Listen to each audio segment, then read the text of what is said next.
man yalmizuka ɓen aybinoɓe ma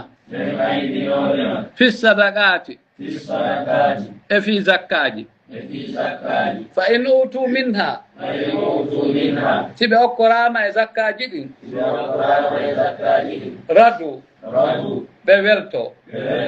wa in lam yu'taw si ɓe okkoraka minha e zakkaji ɗin isahum tawde kamɓe yaskatuna ko tikkoɓe walaw annahum si tawno kamɓe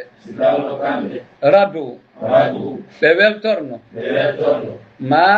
atahumullah ko Allah okki ɓe wa rasuluhu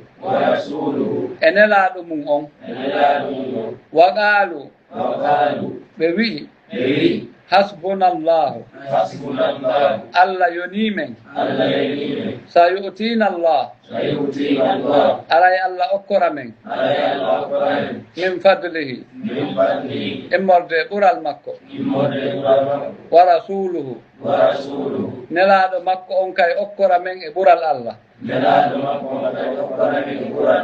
inna menen ilallahi o faade Allah ragibun woni ko men rerɗi